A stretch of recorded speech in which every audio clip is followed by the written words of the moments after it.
Hi, this is Dan and Lexi from Dan Schultz Outdoors, reminding you to keep the adventures alive.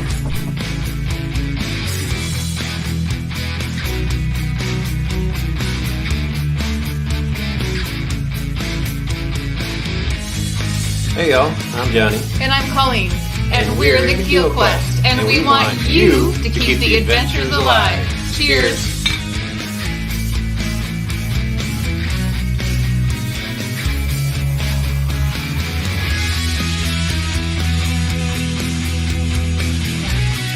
Hey, this is Darren from Ride Paddle Repeat, encouraging you to keep the adventures alive.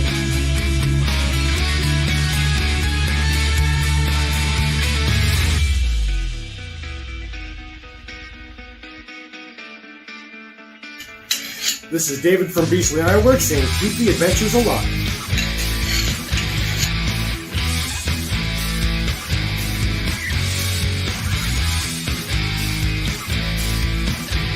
I'm Jay. Let's go.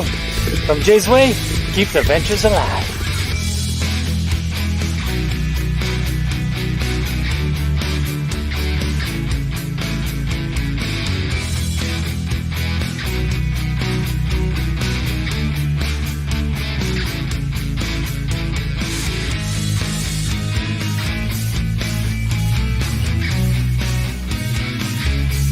Hi, I'm Kevin Collin, the Happy Camper. Remember, keep the adventures alive. Awesome!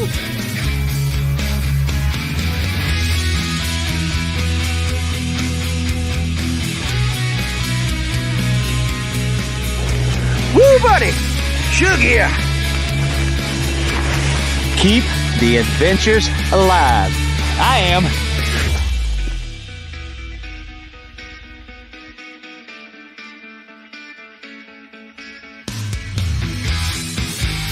Ethan here, the Avid Outdoorsy Guy, reminding you to keep the adventures alive.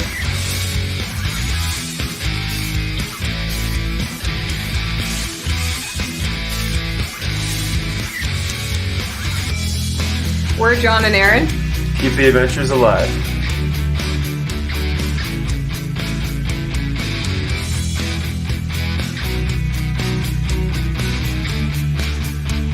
Hey everyone, it's Kylan from Lure of the North, and I encourage you to keep the adventures alive.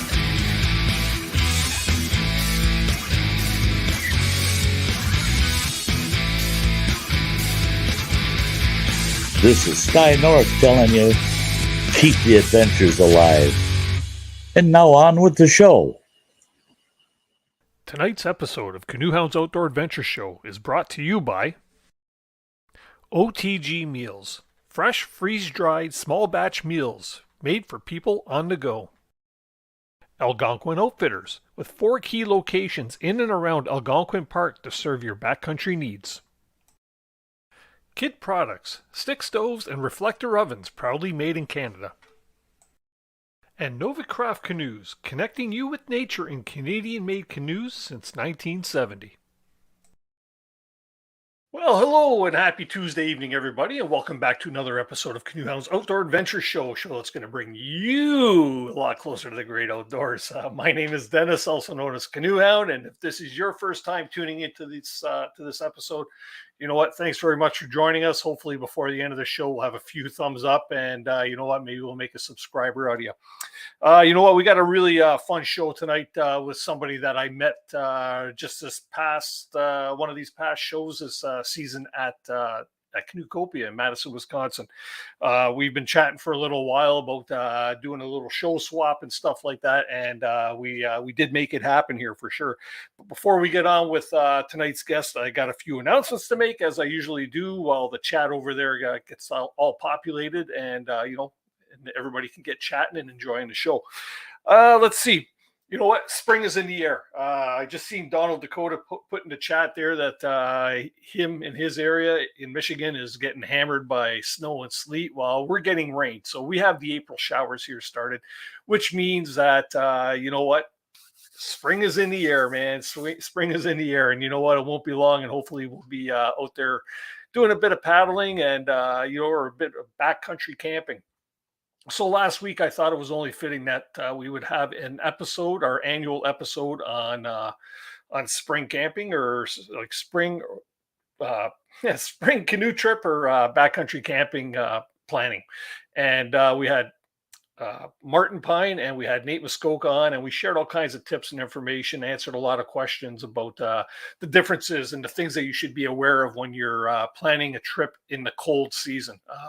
Early spring is can be quite a dangerous time, and it's not a time to take any chances, but we did share a lot of great tips to keep you safe and warm and dry out there. So if you happen to miss that episode, feel free to go back into our past episodes category or listing on YouTube here, and just look for this here banner. And you know what? Give it a watch. It was a very well received show. A lot of people watched it. A lot of people are continuing to watch it. Very packed full of information. And if you go into the description of that one there, just below, like where you see down here where the description of the video is, I also have links on there to last season's spring show and the season before that, because ultimately the information that you're going to gather from any of these shows does not dry up. It doesn't go stale. It's not dated. So by all means, check out any of those and get yourself well prepared for the spring paddling season. You know what? March I thought was the ultimate in in trade shows for the backcountry community, for those of us that like to get out and explore. You know what? We had so many shows that I attended. Actually, each weekend in March, I was at a different event. But there are still some events happening, and I'd like to just let people know that in the Ottawa area, if anybody's looking to attend a show, or maybe you've missed a show in the Toronto area or something, but in the Ottawa area, there is coming up April 15th and 16th from 10 o'clock till 5 o'clock in the afternoon. The what's it called? The Ottawa Outdoor Adventure Travel Show, and that's at the Nepean. I hope I said that right. The Nepean Sportsplex, and admission and parking is free. So you know what, if you happen to be out there, go check it out. I know a few people that I know will be there actually as presenters. There's all kinds of vendors going to be there as well. I believe my buddy Marty Morissette's going to be on stage there doing a presentation. So if he is, go check out his presentation. And then I think, well, not I think, but on April 22nd and 23rd is the Ottawa Valley Outdoor and Sportsman Show, and that'll be held at the Petawawa Civic Center from 10 a.m. till 5 p.m. And this event's also free to attend. So if you happen to be in one of them areas, or you know what, maybe you're looking to get up north or northeast, and you're looking to get out for a weekend, you know what, go up there and check it out. They're free events, and I'm sure there's a lot more to do around that area. Do a little bit of exploring, you know, go check it out. So yeah, just a couple more events that are happening there. So by all means, check them out. Last week I had mentioned that Tori Baird had a auction going on Instagram, and it was a auction to raise funds for research and to bring awareness to Fox G1 syndrome. And Tori and Jim Baird's son, Wesley, has Fox G1, so obviously it's something that's near and dear to their heart.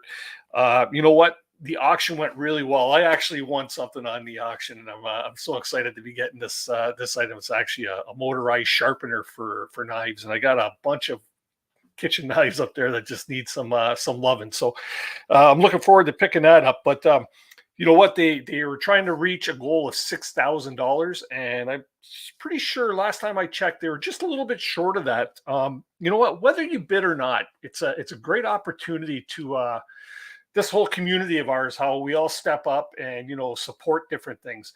I'm going to put a link right here. If anybody has it in their heart, you know, and they got a few extra dollars kicking around, go on over to Camp for a Cure on GoFundMe and, you know, drop them a donation. Every little bit helps. Help them reach their $6,000 goal. Like I say, they were a few $100s out last I checked.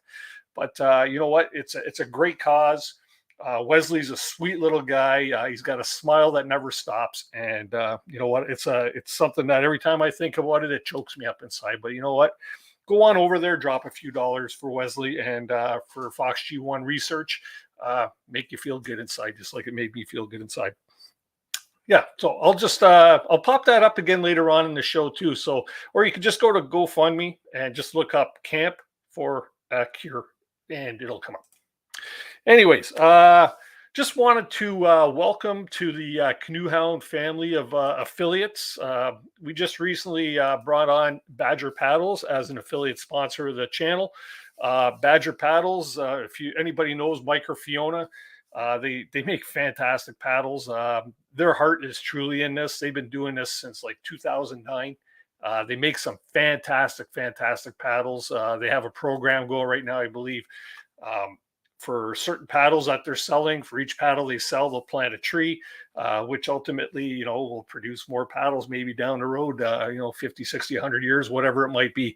But you know what? By all means, if you're looking for a paddle and you're looking for something to really keep you propelled across that water and something that's going to last you a long time, because they do the finest quality of workmanship and the best materials, and the best materials to care for your paddle as well. By all means, check out Badger Paddles at badgerpaddles.com. So yeah, thank you, Mike and Fiona, for joining the family here. Great to have you on board. And you guys are, we've met before, so you guys are fantastic people. And thank you very much for that. Really quick, I know last week I had mentioned about the new membership decals that we have for all of our channel members. Let's see if we get a nice focus on that. There we go. So these here are our new membership badges. I've mentioned to many people, and I've already sent a bunch out to our channel members. But if you haven't already sent me your address to get your channel membership sticker, and you know who you are because you're a channel member, please do drop me an email at canoehound@gmail.com. Let me know your shipping address. I'd love to get them out to you. And essentially what it is, it comes to you as a new member. It comes blank. Basically, it's got the one badge for new member, and over your milestone and process, you earn different badges that you could put on there. And they come, when you reach your milestones, we just send you the little stickers and you stick them on there and you put them on your bottle, barrel, granny's forehead, whatever it might be. So thanks to all of you that are our channel members. I'm just going to get your names rolling across the bottom of the screen here. Thanks very much for your support. If anybody wants to become a channel member to help support the channel, all this stuff doesn't happen for free, believe me. There's a link down here that says join. Check it out anytime, today, tomorrow, next week, whatever it might be. But just check and see if it might be for you. Happy birthday wishes. We do have a few birthday wishes to go out. Randy Mitson, who I met through Algonquin Outfitters, he is celebrating a birthday this week. And then somebody who I've been promising cinnamon buns to for the longest time, ever since she's seen me cook some on one of my kid reflector ovens, Kim Switzer. Every time Kim sees me, she says, "Where's my cinnamon buns? Where's my cinnamon buns?" Well, Kim, I promise you, one day I'll make you some nice cinnamon buns in that reflector oven of mine. And you know what? They come in 5, so we got to have one. We got to have at least 5 people, right? So we'll get some cinnamon buns in. Yeah, I think that's about it for that, everybody. You know what? So tonight, just like any other night, is going to be an interactive night. I welcome your questions. For those of you that might not be aware of tonight's guest, well, you're going to get to learn a lot more about this fellow because he's a rather interesting fellow for sure. But if anybody has any questions that they'd like to get up on screen, put it in the chat over there and put the word question before it so I can more easily recognize it, and we will get it up at some point during the evening. I will X mark or star mark them here over my little screen over here so that I can pop them up later. So things might come up right away, or if they don't come up right away, we'll try to get them in at a little bit of a quick rapid fire question session towards the end. And then we'll also open up the second half here for anybody that might want to join us on panel. So by all means, don't be shy. Join us on panel. Really quick too. I just received a really cool discount for anybody that might be looking for any Canoe Hound swag. There's no pressure, but if you look in the tray below down here, you'll see all kinds of t-shirts and sweatshirts and stuff. If anybody's ever been considering getting any Canoe Hound or Canoe Hound's Outdoor Adventure swag, including our Let's Take a Dip t-shirts and sweatshirts, there is a code that's right up at the top of the chat, but I will also put it here on screen where you're going to save 25% off your purchase. Doesn't include shipping, but any of the garments that you might buy, friends and fans, 25 is the product code. So make sure you use that and save yourself some money on the swag. Nothing like saving a little bit of cash, right? So that's enough of my banter, my blabber. We're going to get on with tonight's guest. You all know how I like to talk and introduce podcasts and other YouTube shows similar to what I do here on my shows. I've interviewed a good number of them. CW Gets, Super Good Camping, and a few others. Somewhat the Hammock Campers podcast, and yeah, a whole bunch of others. But I like doing that because it sort of opens up our community and it brings a lot of people together. And tonight is no different. A podcast that I just recently started listening to called the Buffalo Roamer Podcast, and it's hosted by a young man by the name of Will Collins. This guy is more than just a podcaster, though. He also is a avid backcountry canoeer and backcountry adventurer who has paddled the Mississippi River from source to sea. And we're going to find out more about that tonight over solo at that, 103 days. He also paddled in 70 days the Yukon River, the full length of it. So this guy has some tripping experience under his belt. So let's bring him up on panel and let's just learn a little bit more about him. Will, how you doing? Hey, Dennis, I'm doing great. How are you? Oh, you know what? Living a dream, man. That was one of my longer intros. Sorry for the delay. Hey, not at all. I enjoyed it. It was good. Thank you. So, man, you're a rather interesting fellow. You got a lot of different things, a lot of different hats, sort of. You bet. Yeah, it keeps it interesting. I do a lot of stuff. Yeah, you mentioned I got the podcast, and I loved the little I'll call it a little preamble about the community because yeah, it's great. I love consuming a lot of the stuff that all the other canoe community, if you could say, produces. All the different videos and podcasts, your podcast, and yeah, it's fun. So yeah, I have a podcast similar in this vein. I talk about the outdoors and about adventure and a lot of canoeing, kayaking are probably the most heavy topics, but talk a lot about fishing and anything long-term adventure is typically what it's focused on. So hiking the Appalachian Trail. I've had all kinds of interesting characters on. One guy skateboarded across Australia. I thought that was a pretty interesting one. Oh, wow. Yeah.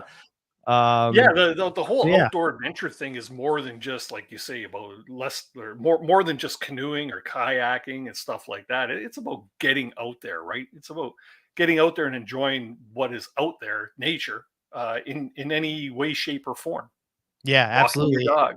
100%. And I love, similar to you, I assume, or I know I should say, canoeing. That's my favorite mode of transportation to get into the backcountry. I just love it. I think it's the best. But I love hearing stories of, I know my experiences, right? It's fun to talk with you about it and to talk with other people about it every once in a while and to share your story. But I know the stuff that I've done. I'm not all that interested in the stuff I've done. I like picking other people's brains and hearing their stories about their adventures. And that's what I try and do on the podcast. And I enjoy doing it. Yeah, we got new episodes every other week right now. I'm going to be going to video podcast here soon. So yeah, it's fun and it's interesting talking to people. Everybody's got a story to share. That's for sure. Yeah. You say video podcast too. So you'd be going two platforms like YouTube and then through a podcast system. Everybody asks me why I'm not doing that. And it's like, simple. It's a lot of work. It's a lot. Yeah, it is a lot. I'm still trying to figure it out. I don't have any of the video podcasts up on YouTube yet, but I have a few recorded in the bank and I'm working through the editing process and kind of figuring out how to streamline the process so it doesn't, turn into a 40-hour a week job. But yeah. Right. Yeah. So Buffalo Roamer podcast, we'll start with, where did you come up with the name Buffalo Roamer? It's kind of a different name. When I first heard the name, because I live right like quite literally half an hour from Buffalo, New York, and I automatically put something together there thinking it had something to do with that, but it doesn't, right? No, it doesn't. It's interesting. I mean, it's not that interesting of a story, but basically the genesis of it was I went to the University of Colorado. And their mascot is the Colorado Buffaloes for all their sports teams. And I'm a big college football fan. I love football in general, but I love college football. So I'm a big fan of the Colorado Buffaloes. And so Buffalo has always kind of been a moniker or an animal of mine, and that I, enjoy or relate to, I suppose. And yeah, when I started doing in 2017, I was going to go do the Mississippi River. I had no idea what I was getting into, didn't really know much about it, but I knew that I wanted to start a blog and kind of share some of my stories from the river.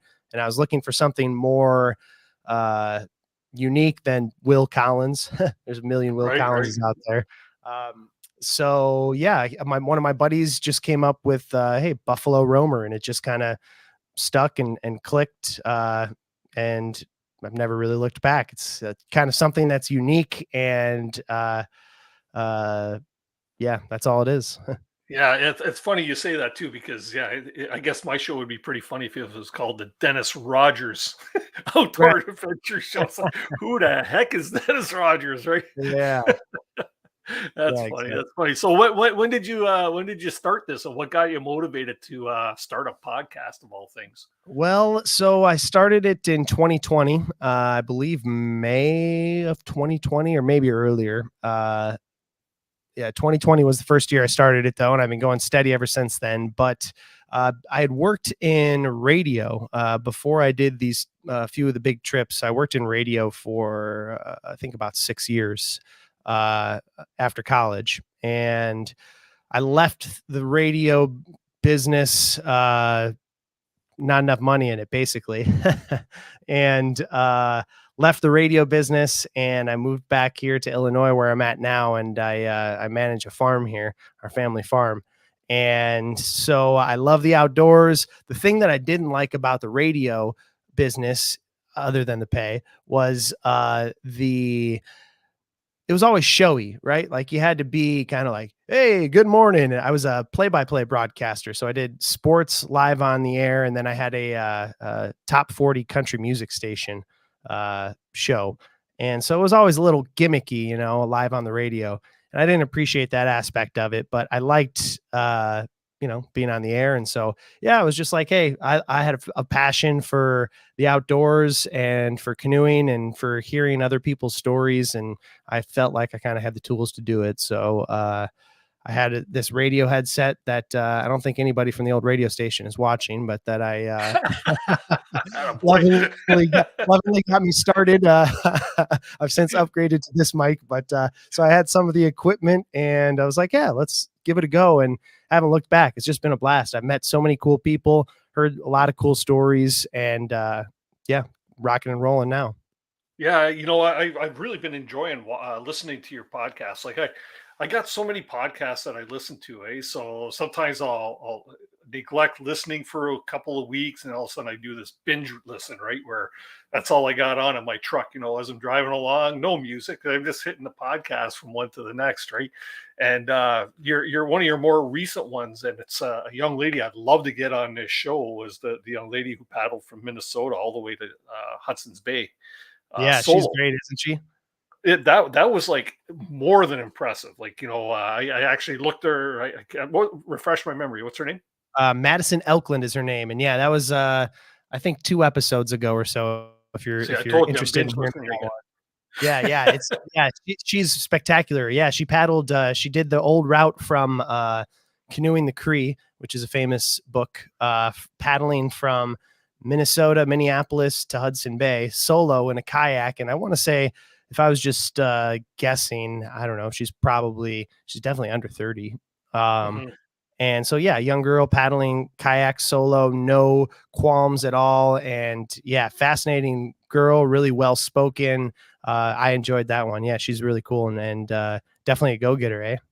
Yeah, for sure. And you know what? I found one amazing similarity there. And you know what? I don't want to get too much into your trips yet, because I want to talk a bit more about your podcast.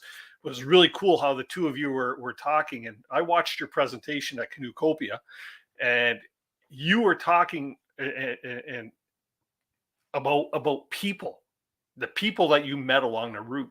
And it's funny, she touched on the exact same thing, the people, and how people are giving and accommodating and helpful. And it was pretty cool that you both had that same type of experience on massive trips, right? 100%. And it's Dennis, that's like the unsung hero or like the common theme between every person I have on, especially the folks who've done some of these longer distance trips, like Minnesota to Hudson Bay, or I've had dozen or so people who've done the Mississippi. I've had, Ohio River, guy kayaked around Florida, all kinds of stuff. I want to get someone on who's done the Mackenzie. Haven't done that yet. I haven't spoke to anyone yet, but the common theme is always you go out there thinking it's going to be about the woods and the mountains and the river.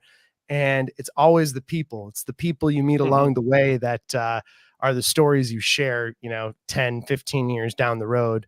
When you're around the campfire and someone asks what it was like, you're like, you wouldn't believe it. I met this crazy character, in Baton Rouge, New Orleans. And, it's always the people. That's what I found. That's what I try and get out of the podcast as well, more so than just nuts and bolts about how to do something or where to go is the stories behind some of them, Yeah. And a lot of my trip videos, I cover stuff like that. Like, just to give you an example, I did a canoe route up in the Temagami, Ontario region last year. It was Donald Lake.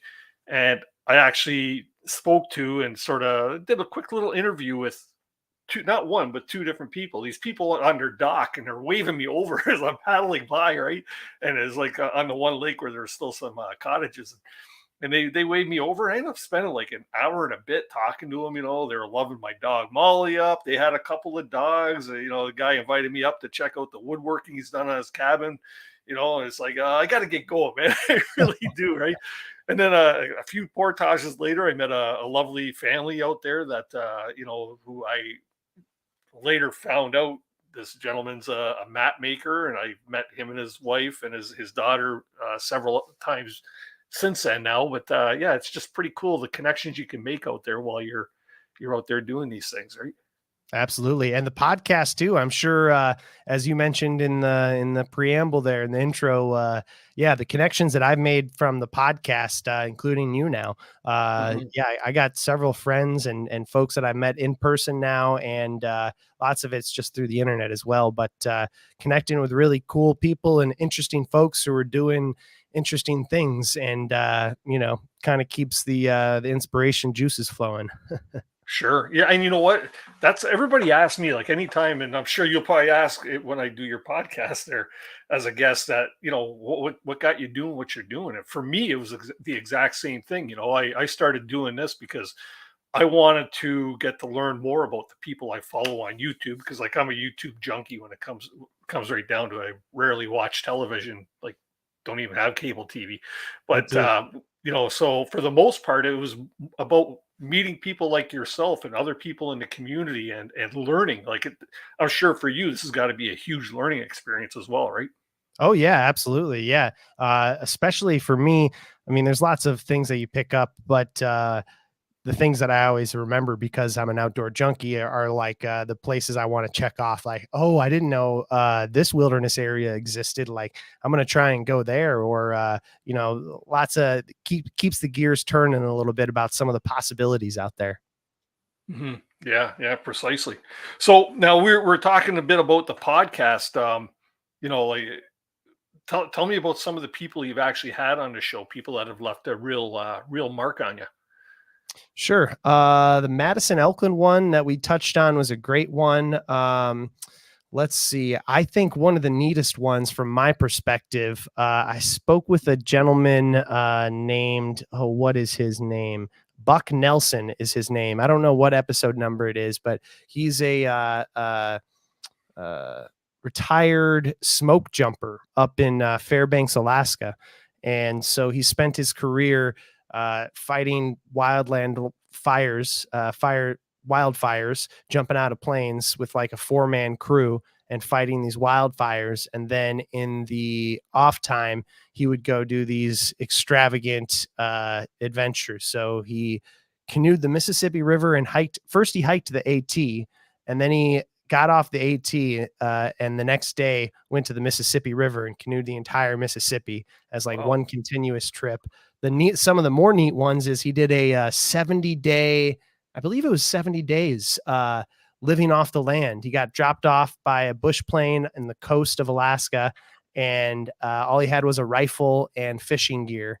and he survived off of the land for 70 days before getting taken out. Which that was cool to pick his brain about. So that guy was interesting, and just hearing him how they fight those wildfires with such small teams, wild. Yeah, that's crazy. I'm gonna pop a question up here. Donald Dakota from Michigan here. He was actually at Canoecopia as well. He's asking, can you tell how many people tune into your podcast? Yeah. Just by the monthly numbers, I get about 2,000 or so listeners a month. Cool. That's pretty good. And there's a lot of podcasts out there to select from, So yeah, there are. Yeah. And it's funny though. One of the best ways I've found to grow, and I'm interested to hear what you have as well, is being on other people's shows just like this, So hopefully Dakota, go check out the podcast and by all means, we'll make sure everybody knows your law or your credentials anyways by the time the show's over. But you know what, like I say, there's a lot of different podcasts that I listen to and stuff like that, and to me, I'm it's all information. It's all information and learning. It's like having my nose to a textbook. I'm listening to it, right? So I love. I'll give a little shout out, and I know you've had him on your show, and I want to get him on mine. Is Canoe the North? Canoe the North, right? Yeah, Keenan. Yep, yeah, exactly. I love that YouTube channel. I've been watching that a bunch recently. I'll just throw it on the background, and while I'm scrolling the internet or whatever, and kind of tune into those background stories. So I've been watching that one, and I do the same thing though. I'm just on YouTube and constantly YouTube and podcasts, it seems like. Mm-hmm. Yeah, we're always trying to break out of our bubble, right? Make our bubble a little bit bigger, right? It's like that's one of the tough things for us as podcasters or as YouTubers, or what I have going here is trying to break out of the small bubble and getting it to the bigger bubble, right? Totally. That comes in. There's a lot of tricks to it that I'm still trying to figure out. So it's But what we got going on here, doing having you on the show, it opens you up to my fans and hopefully vice versa too. So yeah, absolutely. And I think there's a couple things to be said. One, I think there's something to be said for authenticity. People can tell that both you and I have a passion for this stuff, and they're listening because they have a passion, or they're watching because they have a passion for it too. So I think authenticity wins. And also it's not always, it can sometimes be, at least as a creator, right? You are as well, a producer of this show. Like sometimes it can be frustrating looking at the numbers, but I read a book one time, and it's something like an article. It's, what is it? 1,000 real fans are better than 100,000 iffy fans or something. So if you have a few devoted fans, and even 1,000 can be exaggerated, but if you have a few devoted people who really appreciate what you're doing, you can make some headway with that, as long as they are actually interacting and care about the stuff that you're doing. You don't have to have 100,000 people to make a difference. I agree with that wholeheartedly. I have like 6,000 subscribers, but I have 150 regulars that are in here every week. Thank you to each and every one of you in there too, by the way. I really appreciate it. But you know what? They're the ones that make this fun. I could have 100,000 subscribers, and as long as I have my 150 people in the chat, it's Totally. It's heartwarming. It really is, that people are actually tuning in to listen or watch. So yeah, and also I mentioned becoming friends with a lot of the folks I've had on the podcast. I've also become really good friends with a lot of listeners. I met a couple listeners at Canoecopia who I'm hoping to go link up and fish with this summer.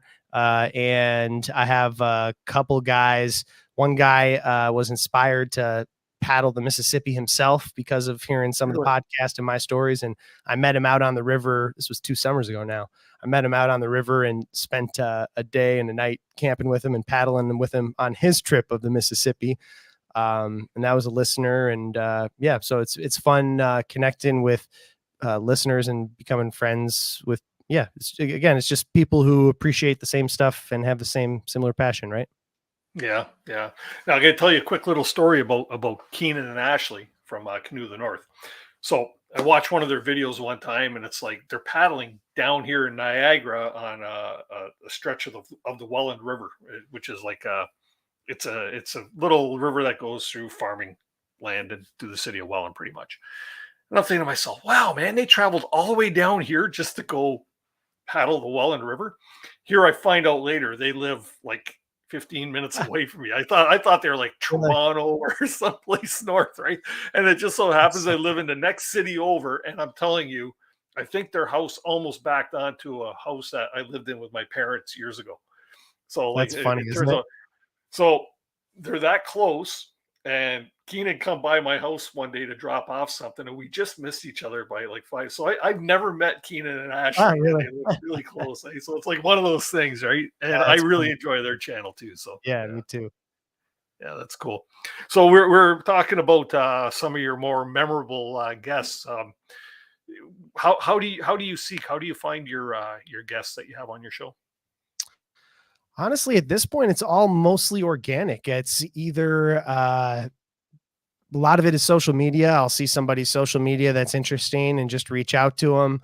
A lot of it is folks I know. A lot of it is I ask the guests that I have on, like, hey, do you have any recommendations or know anybody who'd be interesting to chat with? So I get a lot of recommendations that way, and those people are usually good to follow up with. And at this point, I have a pretty solid backlog. We were talking before we hit the air here. I'm thinking about kicking it up to going once a week. Right now, I'm every other week, but I have a pretty solid backlog. So pretty much it just happens organically. If I see an interesting story or somebody that I'm interested to talk to, I'll reach out. And very rarely do people either not get back to me or say no. So yeah, it's right.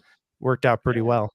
Well, a lot of people are willing to come on and share their stories, right? That's the fun part of it. Yeah. Have you ever had Kevin Callan on your show? I believe you have. No, but I need to. I just briefly bumped into him at Canoecoupia as well and introduced myself and gave him my card. But no, I haven't. I need to get him on.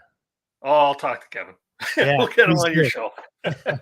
He's a regular on here, so that's I call him my Vince McMahon, right? That's great. Yeah. Oh yeah. I've had I think it's the other way around, but yeah. I've had Cliff Jacobson on. Cliff Jacobson's actually one of the better listened to episodes that I've had. And him and Kevin, when they get together at some of those canoe expos, are like two peas in a pod, man. You want to talk about entertaining? Yeah, I'm not sure if you caught their head-to-head that they had at Canoecoupia, but it was I missed it. Yeah, it was fun. I'm gonna pop a couple questions up here, and then we're gonna get on to talking about your Mississippi trip. 103 days. Wow, man, top to bottom. That's cool. This is from another podcaster. Super Good Camping. You got to check this one out. Wow, what is the borrowed setup mic and interface? Also, what software do you use? Good. Yes, borrowed. That's a great term. Borrowed, donated. This is a Sennheiser headset mic. Again, from the radio station, and it's worked well. It's a little. I just recently upgraded to this mic right here, which is a Rode mic. I really love this one, but this is literally like 2 or 3 weeks ago. For 3 years, I used this, and it sounds a little airy for my preferences, but it works great, and it's nice if you're on the road. So yeah, Sennheiser. I don't know what model it is. And then I have the PodTrack 4 thing. See if I can get it in the screen here. PodTrack 4, which is what I use for my mixer. And that has worked really great for me. There you go. It's upside down, but you get the picture. It's from Zoom. I use that. I've really enjoyed this one. I had a different mixer that I used before when I first started the show, and I upgraded to this one, and works really well. Small, simple, 4 microphone inputs, and I can travel with it. Works really well for me. Cool. That's all that stuff is over my head. And that's why I don't do a podcast. Because I want to pick your brain about your video setup. Yeah, go for it. You just got Everybody one gets video to learn there? about my video setup now. Sorry. You just what is your video setup? Because it looks great. You got one camera just in the front, or what do you got going there? I've got 2 cameras. One is a backup. It's my old crappy backup, but this is a new camera that I just picked up not too long ago because I recently lost a laptop and my webcam went same week. Oh, really? Yeah. Yeah. Anyways, that was fun, but it resorted me to back up old crappy material, which really made the video suffer. But yeah, you know what? It's just I use a StreamYard streaming platform, and I've got just a simple mic, a newer mic. It's an Amazon special. I don't know. Does my voice sound good with this? I have no idea, but I think it does. yeah, and just a little studio lighting, which I haven't got on today.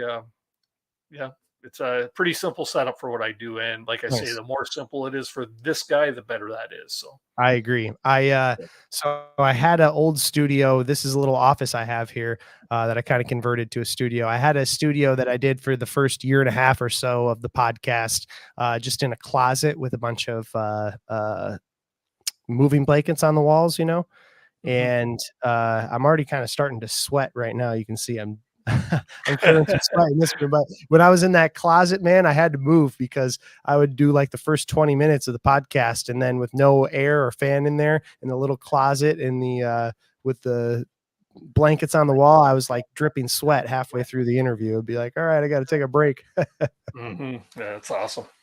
So hey, let's get into a little bit about your trips, because I was really interested when I sat in on your presentations at Canoecopia, or presentation at Canoecopia, and yeah, man, to hear the stories that you were telling of both your Mississippi trip and your Yukon trip were both like it blew my mind. First off, the duration of time that you took to travel these things, something that I'd be really hard pressed to be able to pull something like that off. But let's start with the Mississippi trip. 103 days from source to sea. Yeah. Why? That's a great question. It was an amazing trip, and it was a dream for me. So I grew up here in Illinois, which is where I live, and I went to a summer camp in northern Wisconsin as a kid, which is where my passion and love for canoes and the outdoors kind of took root. Camp Manitouish YMCA up in Boulder Junction, Wisconsin, and so I went to camp there as a kid, did a bunch of big, cool trips there, and a lot of canoeing around the North Woods of Wisconsin as a kid. And then growing up through that program, as a 16-year-old, I did a 30-day canoe trip in Saskatchewan, out of Mississippi, on the Churchill River there. And then when I was 17, I did a 45-day backpacking trip in the Brooks Range of Alaska, up in northern Alaska above the Arctic Circle. Both those trips were through that Camp Manitouish YMCA. Super moving or meaningful, I suppose, for a young kid to be able to spend 30 and 45 days consecutive summers in the woods.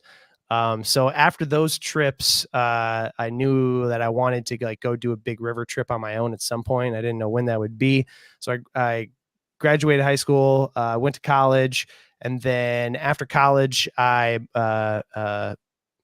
basically was working in the radio industry for a couple years. Went to ask my boss for a leave of absence to do this Mississippi River trip. And basically I just sat down at her desk and was like, hey, this is a dream of mine to go canoe the Mississippi River. Can I, if you'd have me back, I'd love to come back and continue working here after the trip. And yeah, she was nice enough to grant me a leave of absence to do this, and didn't look back. Mm-hmm. So and yeah, it was just a pull. Sorry to interrupt you there, but yeah, for whatever reason, it was just a pull to a big river. And then why the Mississippi? It's the biggest river in America. It's and since I've done this trip, it's just like, it's one of my favorite pieces of water in the world. It's an amazing river and so underappreciated.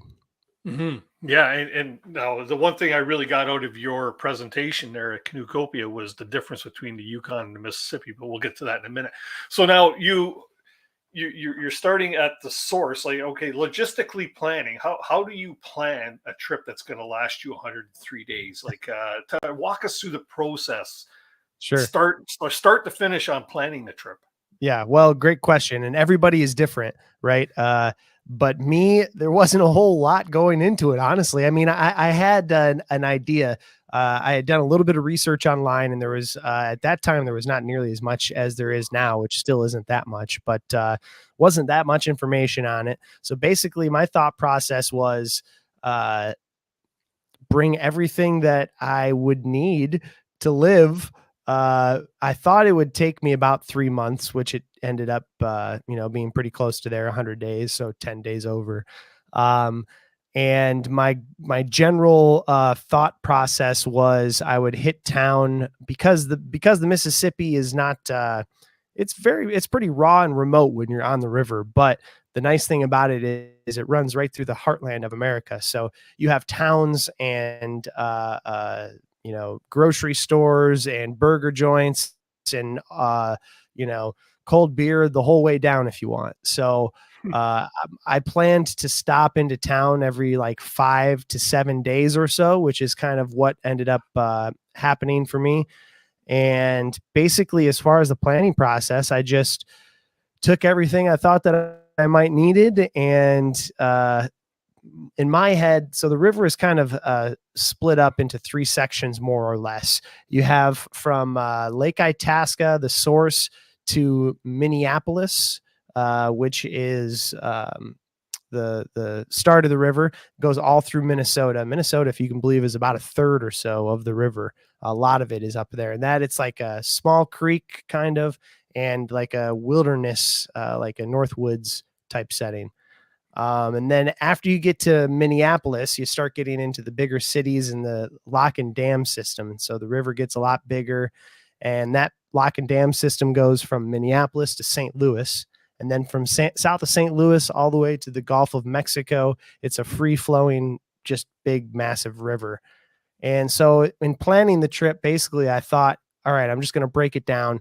If I can get to Minneapolis, I remember telling myself in my head, if I can make it to Minneapolis, I think I can, figure it out and finish out the whole river. So I kind of started with a slightly smaller chunk of like 25 or so days goal of getting to Minneapolis. And yeah, in that process, I whittled down my gear so much. I started out with, I had no idea what I needed. I started out with like a guitar, a full acoustic guitar, like 2 or 3 cast iron skillets, 2 cutting boards.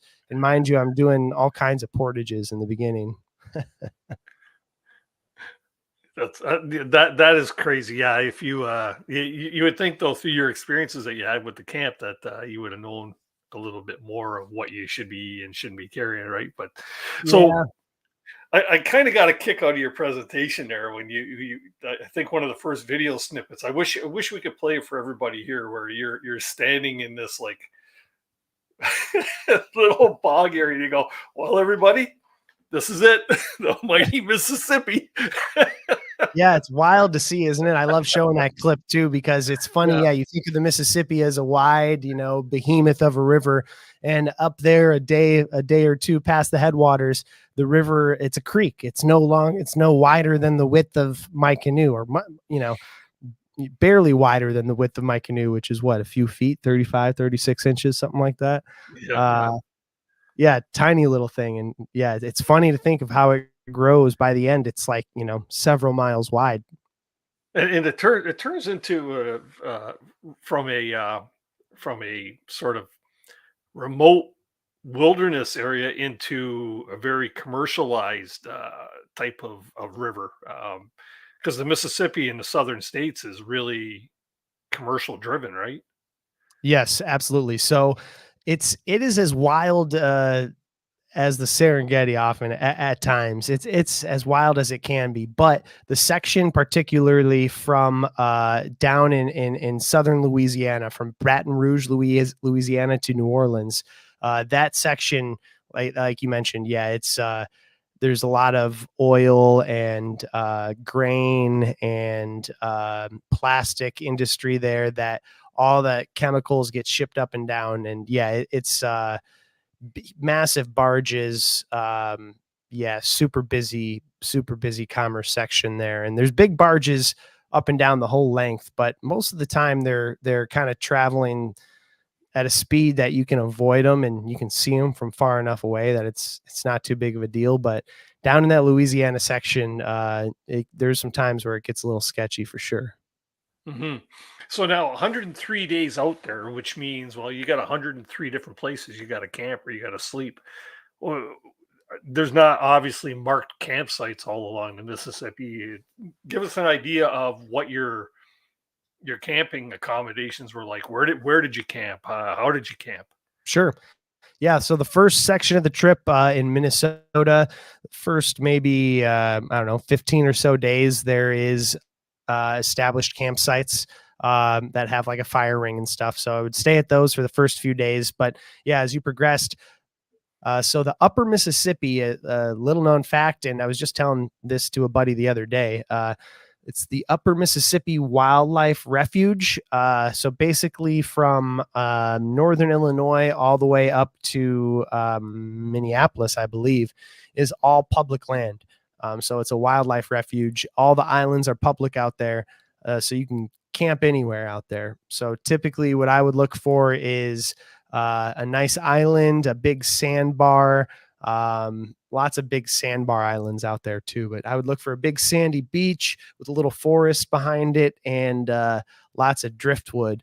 And some of the, as you get down the river towards, south of St. Louis, as this river is a mile or so wide, there's times where, man, the driftwood bonfires you can have out there are just absolutely massive. I would just, spend 25, 30 minutes gathering all this trees and logs and just burning it down on the middle of a sandbar in the middle of nowhere in the Mississippi. It was pretty fun. That's pretty cool. Now, what about when you're in city centers? Talking about going through, St. Louis and like, where do you camp when you're paddling through a city or through a really populated area? Couple options. I learned the hard way. Staying by the boat ramps is not usually a good idea. It seems like there's all kinds of riffraff that happens at boat ramps late at night for whatever reason. So I did a few of that. I'd call it like stealth camping, just setting up a tent somewhere and just kind of sleeping in an unideal spot. Two things I would say though, when I was doing in the cities, one is I would either, just kind of ferry across the river to an island. The shore can be as populated and as busy as you want, but as soon as you cross over, just a little channel of the river, you got it all to yourself. And then the second thing I would say is I stayed with a lot of people. It was an amazing thing that I did not expect going into it. As I was blogging about and writing and sharing stories about the trip, like the word kind of grew, and some of it happened naturally. I would just be at a restaurant or at a bar, and people would be like, "Hey, you look strange. What's your story?"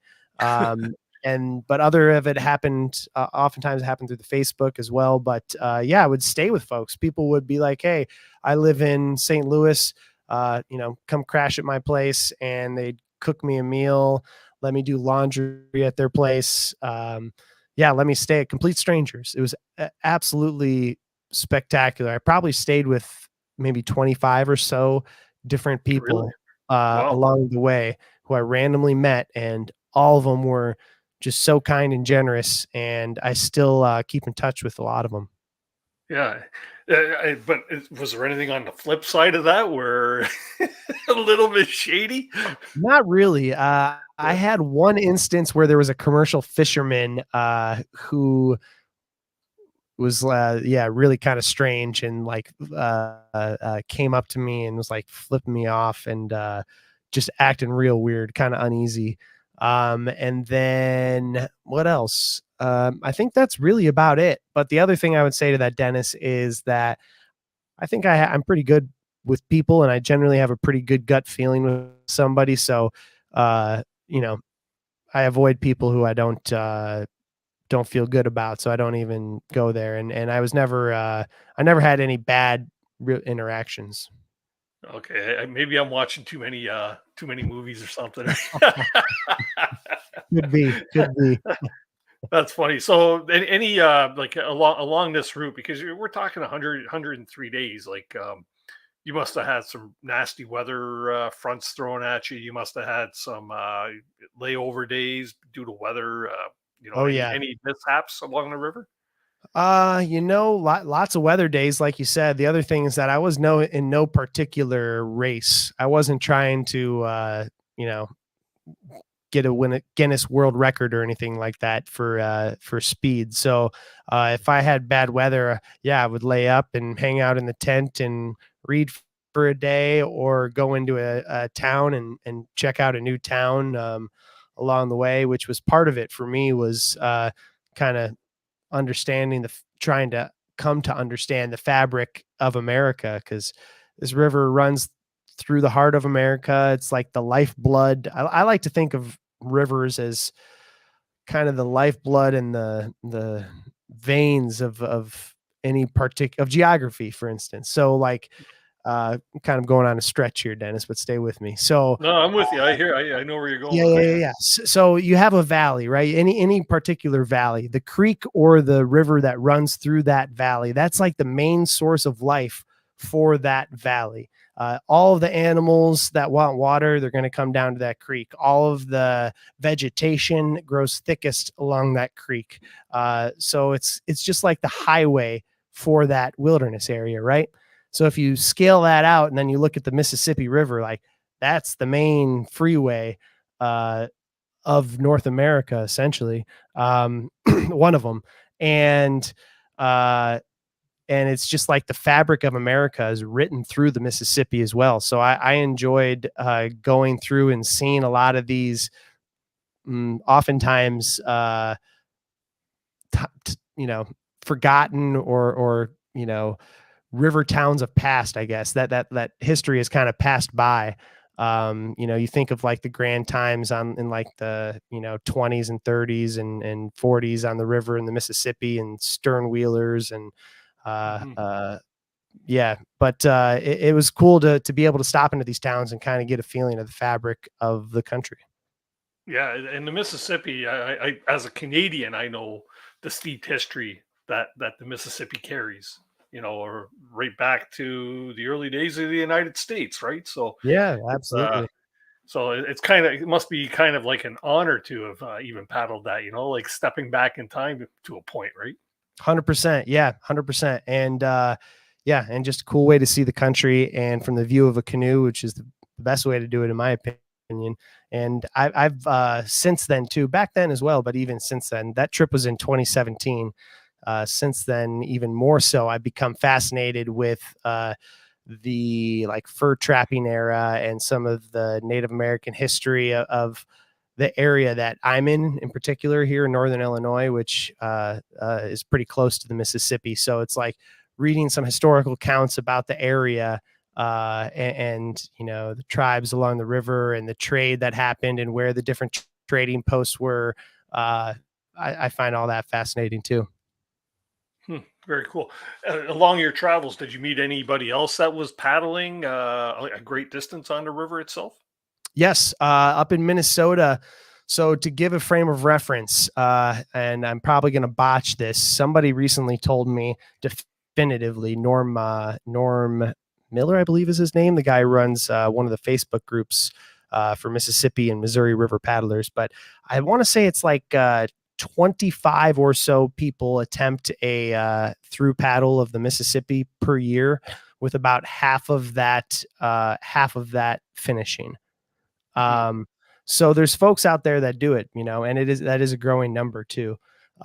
So when I was doing it, I ran into one guy who we ran up and met up on the river and became buddies and friends, and almost had identical setups actually. As far as like boats and PFDs and all that. And we ran together for like a week or so, and then have kept in touch since then. And he's a good buddy of mine still. Very cool. And what were you paddling? So I started out in a Old Town Penobscot, Royal X Penobscot, which is the canoe that I also took to the Yukon River. That's the one that I did in the Yukon. But I started out in an Old Town Penobscot, and then I paddled through Minnesota, and I stopped at Winona, Minnesota. I don't know if you guys are as familiar with Winona up in your neck of the woods. Yep. It's funny. I know some of the canoe brands are not as international as I would think they are. They don't cross over the border as much as you would think. Yeah. But anyway, so yeah, I was in Winona, Minnesota, and it just so happened that I was in town the same weekend as the factory blemish sale of the Winona Canoe Company, which is the namesake of the town, or the town is the namesake of the canoe company. And so I went to this factory blemish sale hoping to get a paddle. I was looking to get a new paddle. And I get introduced to the owner of the company. His name's Mike Chiganowski. And he basically gave me a big tour of the factory, kind of took me under his wing a little bit, and basically pawned off a brand new, super sleek solo boat to finish out the trip in. So I did like the first, it was awesome. So I did the first third of the trip in that Old Town, and then I did the rest of the trip in a solo Winona Prism. Nice. And you still have that canoe to this day?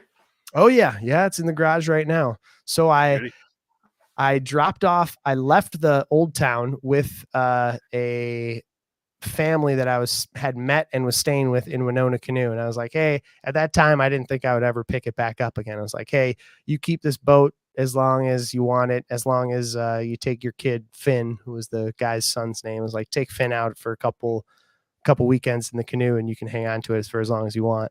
And then about a year or so later, I ended up calling him and drove out and picked the boat up. And that was the boat that I ended up taking to Whitehorse up to the to the Yukon. So I ended up using that one. Something you could bang off a few more rocks, eh? Yeah, exactly. That's cool. And Finn, what a Mississippi River name that is, huh? Absolutely. Yeah, that was kind of a serendipitous story in itself. On the first day at the headwaters, I was at the start of the river, and it's kind of emblematic of the whole trip too. So I was at the first day. My mom was sending me off, a great lady. And so I had everything, all my gear unpacked. You can imagine. Like I said, I had the guitar, cast iron, skillets. It's all like laid everywhere. I'm, stressed out trying to figure out how I'm going to pack my boat. I haven't even pushed off on the water yet. Nervous. And this guy is walking by with his dog and his son, who happened to be Finn. And he was just interested. And he's like, hey, what's going on? Just kind of talking to me. He's like, hey, this looks like an interesting deal. Where are you headed with all that stuff? And I told him that I was going to the Gulf of Mexico. And he was like, well, I live in Winona, Minnesota, which was about I think it was about a 30-day paddle or so from where I was at. And he was like, if you end up making it to Winona, look me up. And I'll, I forget what he said. I'll bring you a 6-pack or something like that. That's and cool. Yeah. And I was like, oh, sure. Didn't think anything of it. And then 30 days later, I made it and gave him a call, and the rest is history. Wow. That's and that's the thing, eh? Like I say, about meeting people when you're in the backcountry or on something like this, everybody gives a shirt off their back for you Yeah, it's a compassion thing, or if they feel sorry for you, or what it is, right? I think it's everything. I think it's a little bit of both, because I do it too. I think the people who are hosting, they like getting a little bit of that adventure in their own life. They might not be out there risking it all, or not risking it all, but out in the elements at the moment. But it's an adventure in their own, mundane life to be like, you wouldn't. Hey, Mary, you wouldn't believe who I just met down at the Mississippi River. A guy's going all the way, and we're putting him up in our house tonight. Yeah, that's crazy. Just, good talk of the town. That's cool. You know what? I'm gonna one more quick question here, and then we're gonna take a quick commercial break, and then I want to get back to talking about your Yukon trip and some of the adventures that you had there. Donald Dakota once again was asking. How'd you secure your gear when you would go to a store or stay at somebody's house? Always a risk, leaving your gear by itself type of thing. And so for a second there, I thought he was going to say, how did you secure your headset? It's like, okay, we've done enough. So I had a good question. That was a concern of mine. What I had is I had the green boat at the beginning helped, that Old Town Penobscot. But what I would do is I would bring all my gear and I'd kind of go into the forest a little bit of ways from the boat ramp where I was at. I'd flip my boat over, stash all my gear under the boat. And then I had a couple green tarps that I would just throw over all my stuff, try to make it as inconspicuous as possible. And then I got I want to say it was like 6 or 8 foot bike lock, really long bike lock. And I would wrap it through one of the thwarts on the boat. And then I'd wrap it around a tree and lock it and then cover everything in a tarp. And I never had any problems, even in some interesting and populated and possibly seedy areas. Mm-hmm. So incidents free over 103 days. Yeah, totally incident free. Never had anybody. Like I said, the biggest negative thing I had was some oddball guy coming up and flipping me off on his boat. You're probably paddling over his fishing traps or something. Yeah, exactly. Something like that. That was the only incident. That's cool. Okay, well, we're just going to take a quick commercial break, everybody. You know what? Great time to get a new drink, get rid of a drink, whatever it might be. So we will be back in a minute and a half to talk about Will's adventure on his 70 days on the Yukon River. So stay tuned for that one. If I can find the right button here, I wasn't prepared. See you in a bit.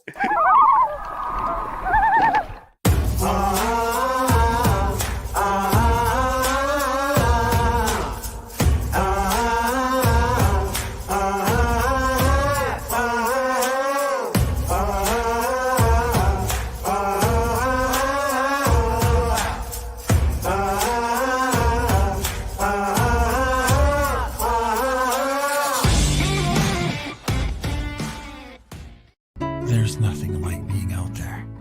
For over 50 years, we've been connecting people with nature by building classic Canadian canoe designs using the best materials available.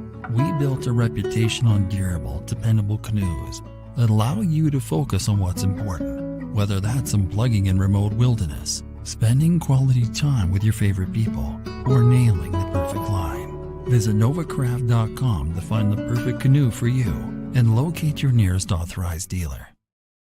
Tonight's episode of CanoeHounds Outdoor Adventure Show is brought to you by OTG Meals. Fresh, freeze-dried, small batch meals made for people on the go. Algonquin Outfitters, with 4 key locations in and around Algonquin Park to serve your backcountry needs. Kid Products, stick stoves and reflector ovens proudly made in Canada. And Novacraft Canoes, connecting you with nature in Canadian-made canoes since 1970. And welcome back to the second half of CanoeHounds Outdoor Adventure Show, something I like to call overtime. You know what? We still do have a few things to get through with Will here about his Yukon adventure, but let's just bring Will back up here on stage. Welcome back, bud. Alrighty. So I have a couple of quickies here just regarding the Mississippi trip. Okay, so the southern regions of the Mississippi being a very commercialized area, any issues? Did you have any issues at all with any of the boat traffic, barges, anything like that? 2 incidents that I had. One were in the port of St. Louis. It's at that point, it's a fairly busy, really busy commercial area, and it's they have steel corrugated walls on either side where the barges will moor to.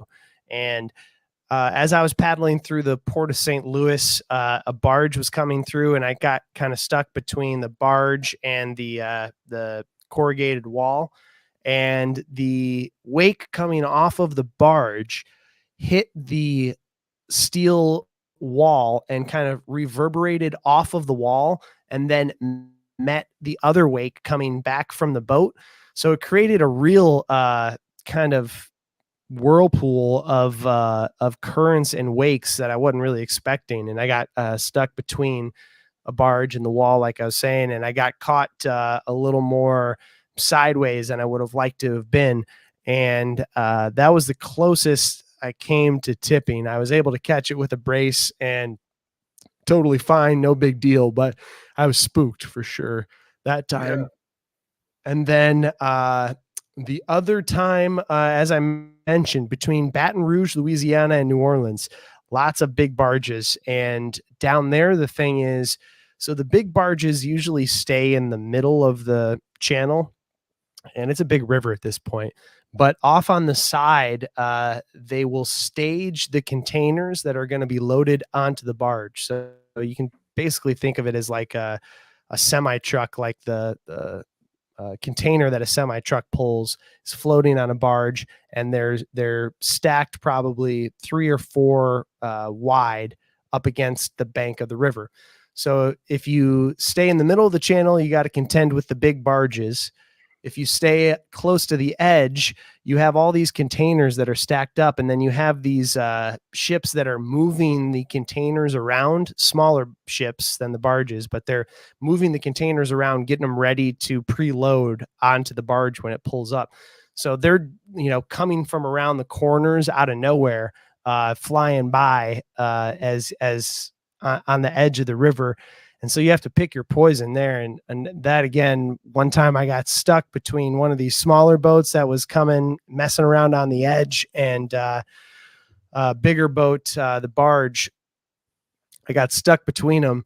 And I remember I was paddling, and I remember looking up and like seeing the whites of the eyes of the guy driving the smaller ship, and me just looking at him and him looking at me and being like, both of us just being like, oh shit, this is not a good situation. And I got stuck between them and just kind of rode it out like a rodeo between them, and it ended up okay. But that was a spooky moment for sure. I guess, yeah. Ultimately, you try to take on that bull, you're gonna get the horn, right? Yeah, exactly. Yeah, and the other thing too, the southern portions of the Mississippi, like, aren't you getting into like alligator country, the things that can eat you? Absolutely. Did you have any wildlife encounters? Yeah, up in northern Minnesota, which is more the stuff that I'm comfortable with, the Northwoods type stuff. It was beautiful country up there. I saw a couple black bears up there, lots of deer, all that kind of stuff. But as I got farther south, I hadn't traveled into the South that much here in the U.S. And the first thing I remember that was different for me was I was sleeping in my tent and I heard some shuffling, and it sounded pretty big, but I didn't know what it was next to my tent, and I could not figure it out. And eventually I got up in the middle of the night because it sounded like it was like right next to my tent, like ruffling the guy line for my rain fly. And I couldn't figure it out. And I got up, I was thinking it was a raccoon or a fox or something bigger maybe. And I got out, and it was an armadillo that had been posted up right next to my tent and messing with my stuff. And as soon as I like put a light on him, he kind of spooked and ran away. But it was the first time I'd seen that. And I saw a few of those throughout the trip, the armadillo. Cool. But no alligators chasing your canoe or anything like that? I did. So I didn't see any gators, but one time in southern Louisiana, I was setting up my tent, and I just like set up the tent. It was dusk. I had just started a fire, and I looked down, and right next to my tent were alligator tracks. And of course I didn't know, I thought they were alligator tracks, but I didn't really know at the time. So I pulled out my phone and happened to have like a bar of service and Googled alligator tracks, and the image that came up, it was just like, oh yeah, that's definitely what that is. You could see the prints of the hands, and then where like the belly was dragging down the on the sand. It was a little spooky, but yeah, I just made a big fire and tried to make some noise and let the fire burn for a little bit. That's crazy. We never have to worry about Northern Ontario. We just got bears and lynx and wolves and those gentle critters, right? So that's not a problem. So you did 103 days on the Mississippi, and after that, you decided you needed more adventure and you wanted to do the Yukon River. Yeah. So I got off the Mississippi. I came back to my job working radio in South Dakota, same one that I got the leave of absence for. And while I was on the Mississippi, I was talking with one of my buddies, and one of my friends that I grew up in high school with and had done a bunch of backpacking and canoeing adventures with in the past, just growing up together. And I was like, hey, we got to do a big river, man. This is the life out here, and you would love it. And so we had, while I was still on the Mississippi, I had kind of softly planned, like, while I'm on the river, like I said, I'm thinking, this is amazing. What could be better than doing this again? So I signed up, I made a pact with him to do the Yukon, or to do a big river is what we said, the following year. And I get back to my job and I worked, for about another year. And then I was like, the following summer, I was like, yeah, sorry guys, time to change pace. And that's when I went up to the Yukon. And it was my buddy Jackson and I, and we put in Whitehorse, and ended in the Bering Sea, across the Yukon Territory, and then all across Alaska. And it was wild and amazing, and amazing time. How long was that after your Mississippi trip? It was the following year, the following summer. And what year was that? Like, how long ago? It was 2018. 2018. Yeah, okay. Summer of 2018 is when I did the Yukon. So you got to be itching for another big adventure. Oh, I'm itching. Don't worry. But you know how it goes. Like you said earlier when you came in, I'm glad I took those times to do it when I could, because I'm settling down in the early stages of thinking about getting a family going, and career is more going. I run a farm here, a little harder to get away, and you know how all that life stuff builds up. So I still constantly am, I don't know what the right term is, but I'm always putting it in my girlfriend's mind. I'm like, hey, I'm going to have to do another big trip here at some point. And I always try and extend it so that if I have to go a little smaller, it doesn't sound bad, like, oh yeah, I'll have to do like a 3 or 4 month trip here at some point. And she's like, 3 or 4 months? No way. And then, I could do 2 months maybe. Yeah, go big, aim big. Yeah, exactly. Okay, I'll settle for 2, which was your original goal. Hope she's not watching, right? Yeah. I don't know. No, it's funny you say that, because in my 30 plus years of being a paddler, longest trip I've ever done is like a 9 to 10 day trip. And it's for that specific reason too, that I just never had the ability to get away for longer periods of time, right? Family, work, business now, right? There's all these different things that life keeps stacking up, right? So when you do get the opportunity, and in my case this year, doing a trip up to Wabakimi, which is going to be for me 14 days away from family, business, and everything else that goes with it, right? But my wife said, you know what, do it now, because you're getting older, and what? Do it now while you still can, because you might not be able to one day, right? So 100%. Yeah. And the other thing too is 2 things. I love small trips just as much. I go out on the weekend all the time. I do lots of weekend trips around here. I'll often take like a Friday off and do a 3-day weekend trip around here. Lots of paddling to be had. And then I've also, kind of filled some of that gap with the guiding business I have going. In addition to the podcast, I have guided canoe trips that I offer at buffaloroamer.com. And so, it's been fun planning those, and that's taken some of the adventure lust, I guess, for that bigger trip off the table, because I got 5 trips I'm doing this year. And with the first one coming up here in a month, in May, we're going to the Green River here in Moab, Utah, for a 5-night trip on the Green River. So it should be a blast. Very cool. Very cool. So along the route of the Yukon. So there again, logistically planning. You said you started in Whitehorse. Yep. Yeah. We started in Whitehorse, just a little bit north of Whitehorse, where the river leaves Marsh Lake, and then actually is labeled on the map as the Yukon River. That's where we started. And if I thought there was a lot or a little known or like information about out there about the Mississippi, there's basically nothing about the Yukon. And funny how we got on the Yukon actually is, as I mentioned, we were just interested in doing a big river. And so originally we were looking at the Mackenzie, longest river in North America, longest river of Canada. And my buddy called an outfitter or somebody connected somehow to the Mackenzie.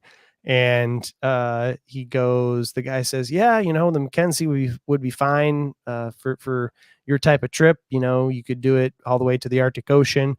But it's a little muddy, he said, and you really should look into, or he said, have you heard of the Yukon River? You should really look into the Yukon. And I'd never heard of it, I don't think, before that. And maybe of like some, the Yukon Klondike Gold Rush days, I'd heard, maybe something in the background. But so then we started looking at the Yukon. We're like, whoa, this looks right up our alley. Big, huge mountains right along the river, just super rural and raw. And so, yeah, the rest was history. And yeah, not much was known about it. But because it was just a year of coming off of that Mississippi trip, I had a pretty good understanding of what it would take to do another long distance trip, self-supported. So I had a pretty good understanding of what it would take as far as gear and food and stuff. So logistically, we had 3 resupplies. We started with food. We re-upped some food in Dawson City at like the last actual grocery store of the journey. And then we had some food boxes mailed to a couple villages along the way where we picked them up at the post office that had been waiting for us. So that's how we handled that. That's cool. That is cool. So now with this journey going on, you said you had nothing, like you didn't really know what to expect because you were not even familiar with the river, but you still had to have a whole bunch of planning that went into it because you're not going to go into it blind, right? Tell us some of the adventurous things that you encountered. Now, it wasn't just you, because like you said, you weren't solo on this. Were you paddling solo, or was it a tandem canoe you were paddling? No, yeah, it was a tandem canoe. It was that same Old Town Penobscot 16 9-foot boat, and just kind of an old beater, really. And yeah, it was me and my buddy from high school. Funny the way it worked out. I stayed in the stern the entire time, and he stayed in the bow the entire time, 70 days. Never switched. We liked our seats, but yeah, it was just, for me, the biggest takeaway was the rawness and the beauty and the remoteness of that river. I mean, there's times where you're hundreds and hundreds of miles from the nearest road, and you're out there. And then B is it was really neat seeing a lot of the native villages and becoming friends with a lot of the native first Alaskans, and seeing the way that they still live their life. It's like down here, in Chicago, Illinois, which I'm not too far from, it's easy to forget that there's folks who are still living a subsistence lifestyle, off of the moose they hunt and salmon that they catch from the river, more or less. And yeah, seeing the way that some of these folks live in some of the most extreme places, it was eye-opening and amazing and cool, and made some friends, lifelong friends along the way too. Sure. Talking about the people, like you're saying, experiences with people. You're pretty remote. It's not too often, I'm sure, they see, a couple fellas just paddling by on the river. Hey, Exactly. What type of experiences did you have there with the people? Oh, it was amazing. You're exactly right. Typically, it was like, yeah, 2 guys just floating up in the middle. A lot of these places, you can only fly into or boat to, super rural and remote. So 2 stories that come to mind. One would be we were paddling, and they had these fish wheels in the river, and that's how they harvest a lot of their salmon, right? It's just this massive, almost like a Ferris wheel type thing that's all handmade with spruce and different tree limbs tied together, and it's how they harvest their salmon. So we're pulling up, we're paddling, and we see this huge fish wheel going in the river, and we kind of go by to check it out, and then all of a sudden we see a guy walk out to the point of the island, and he's wearing socks, jeans, and like a old beat up button down, and which was just funny to me that he was wearing socks and it was just like dirt ground everywhere. That just sticks in my head. And he just yells at us. He's like, "Hey, come over here." And we were kind of spooked because we'd heard that people were very particular about their fish wheels because, it's like your hunting territory. If that's how you feed your family, you don't want people coming and stealing your fish. And so he hollers at us, and we go over there, and ended up being him and his uncle at their fish camp. So they go out there and set up fish camp for like 2 or 3 weeks a year and harvest all their fish for the season that they'll use to feed their family and their dog team for the winter, for running their trap lines. And we just hung out with them on this island while it was like this guy Gino and his uncle, and then they had like 5 or 6 little kids, like nephews and nieces, that were all running around. And it was just an absolute blast. We were hanging out, watching all the salmon run into the fish wheel. There's like, salmon hanging all around us being smoked under tarps. There's like salmon roe being smoked all around us. And yeah, it was just an awesome experience. They made a bunch of moose steak stew for us, or moose rib stew. And yeah, we just hung out there. I think we hung out there for 2 days, just shooting the breeze, watching the fish come in, and helping them around camp. And yeah, it was just awesome. Pretty cool the way those the fish wheels actually work, eh? Like you say, it's Amazing. like a giant Ferris wheel, goes with the current of the river and just picks up these fish as they're swimming by and scoops them into a basket, right? So simple. I would have never thought that it would actually work, that a fish would, swim into that bucket, but sure as heck they do. I don't get it, but yeah, they're super neat. And the ingenuity of a lot of those people too, of limited resources and using all the natural wood and all the natural stuff that they have around them to make structures, to make fish wheels, to make whatever they need. Really cool to see. True bushcrafters, right? Oh, absolutely. Really, you think about absolutely. it. Yeah. And then you said you had another experience. That was one. The other one, there was a ton of them, but another memorable one. Actually, I'm gonna switch it up. Here's a different one that just came to my mind.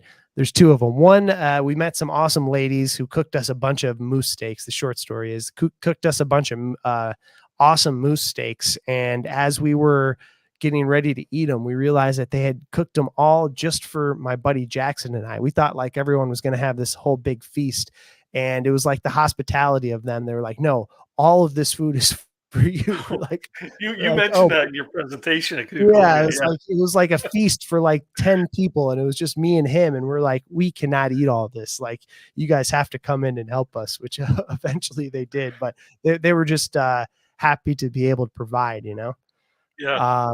Which that was a funny one. But then another one in Russian Mission, in a village out closer to the Bering Sea. We met a guy and ended up staying with him for 2 nights in his house, and just a local guy there. No indoor plumbing. Tough place, but nicest guy. And then we went around with one of his friends who showed us like the local cemetery and like introduced us to like people at the school and all of the different community members. And it was neat. It was kind of it was like we were the I don't know, like we were something new and interesting in a place that doesn't have it that often. So it was cool to be able to experience it. You were kind of the tourist attraction, right? Yeah, exactly. Yeah. And Yeah. And I think a lot of it too, unfortunately, a lot of it, I think, as well, is that like we were, just two white guys floating into a lot of these villages. And oftentimes when people are coming in, they're like, government people trying to tell them what to do, or like, rules or whatever. And yet here we were, just two dudes floating in a canoe, and they're like, what are you doing? And we're like, we're just floating to the Bering Sea. And so I think it kind of, it was a good equalizer as well. How welcoming was a pile of moose steaks probably when you hadn't had meat in how many days? Oh yeah, I couldn't Right? tell you. It's just absolutely amazing. Yeah. And all the fresh salmon that we had along the way as well. We had salmon all different kinds of way, from salmon strips, which is like a common beef jerky type style they would do, to jarred salmon, to oftentimes we'd be paddling. A couple times we were paddling and there was fishermen out, and they would just come by and like throw a whole live salmon into our boat. No kidding. Cook it up for a little shore lunch or for dinner that night. And just amazing. Did you do any fishing yourself? Like, you're on the Yukon River here, really? Those are my two. That's probably my biggest regret on both trips. I love to fish. I'm an angler. I'm a diehard angler, but I really did not fish much on either of those trips. Mostly I think because by the time you wake up, get your breakfast going, you got miles to make. By the time you get off the water, you want to set up the tent and make dinner and then go to bed. But no, I did not fish nearly as much as I thought I would have. You carried a guitar on your first one, 3 cast iron pants, and you didn't bring your fishing poles. Ridiculous. So I brought my fishing rod on both of them. I brought like a fly rod. I think I didn't, because I had no idea what I was doing on the Yukon. I brought a fly rod, never used it. Used it like a couple days early in the trip, and then I had some other gear. But yeah, I kicked myself on that one, Dennis. Yeah. Well, hey, you know what? You just have to do it all over again. Well, yeah, that's it. So you paddled the Mississippi, you paddled the Yukon. What were some of the biggest differences? And on the other hand, what were some of the biggest similarities that you experienced? The biggest differences, I would say, just the wildness of the Yukon. I mean, grizzly bear encounters. I had multiple bear encounters, wolf encounters. We saw lynx, all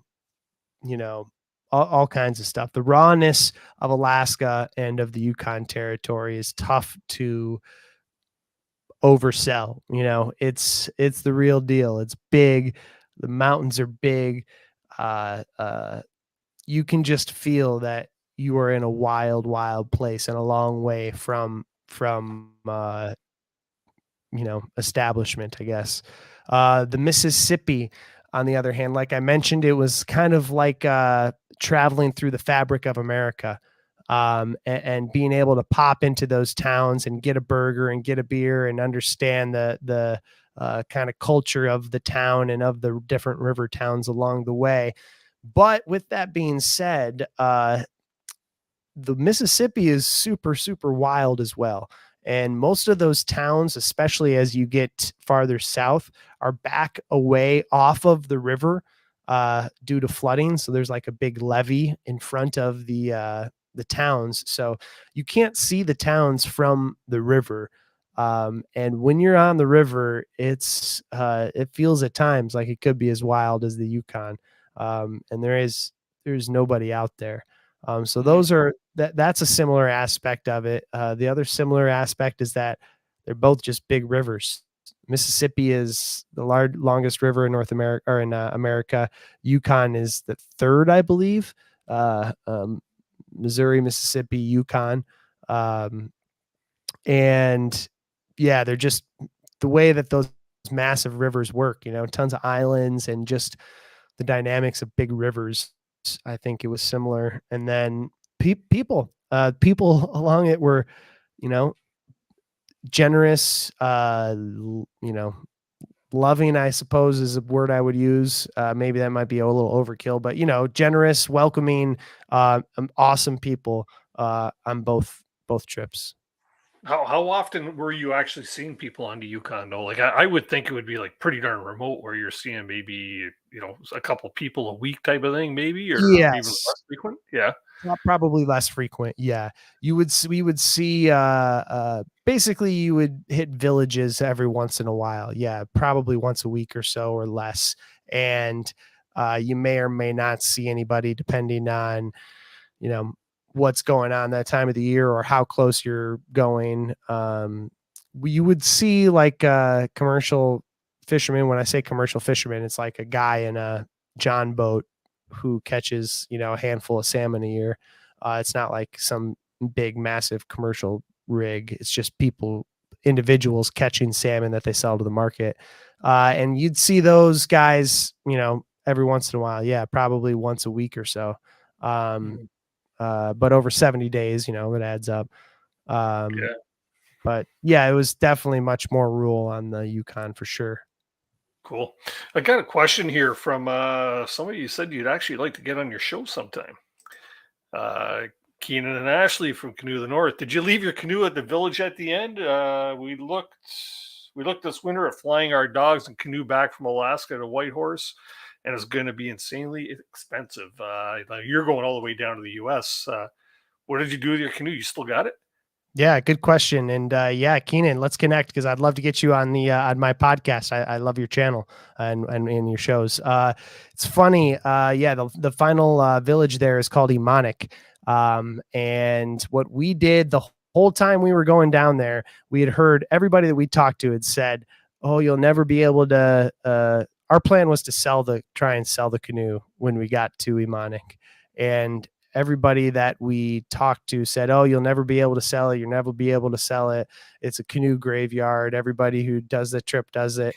And the first guy we talked to when we pulled up was thrilled about it. Now, granted, I sold it for $100, but yeah, we ended up selling our canoe, and I think we gave some of the gear that we didn't fly back with away. So we sold our boat at the end, and yeah, they said they were going to use it for some moose hunts on the ice.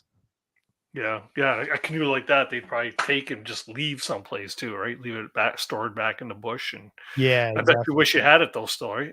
Yeah, I do, but like you said, the price of getting it back from there is, could buy a brand spanking new one. Yeah. Now, how did you get there? How did you get to the beginning of your trip? We threw it on top of the old 89 Jeep Wrangler and made our way from Montana across the border up the Alaskan highway, and yeah, eventually went to Whitehorse. So we drove from Montana to Whitehorse, and then we bought a plane ticket for my buddy's dad, who then flew to Whitehorse and drove the vehicle back to Montana. Oh, cool. So yeah, thanks to Stu who did that. He had just recently retired, so we were able to convince him to take the road trip from Whitehorse back to Montana. Yeah, that's some of the cool logistics I'd like to know about these big trips. Like your Mississippi trip too. Obviously, you had to start up here and you had to go all the way down there. But how did you get there, and how did you get home from there? Yeah. Right? On the Mississippi, my mom helped me out on both of those ones, and I think we rented a car in Minneapolis and drove up to Minneapolis to put me in, and then she drove the rental car back and flew home. And then she met me in Venice, Louisiana, at the end of the Mississippi, the last town that you can drive to. The river actually ends like 20 or 30 miles south of that. But she met me there, paddled back up river, and then we rented a car and threw the canoe on top. I'm super glad I didn't get rid of that boat. Right. Yeah. Threw the canoe on top of the rental car and drove back north up to Illinois. Wow.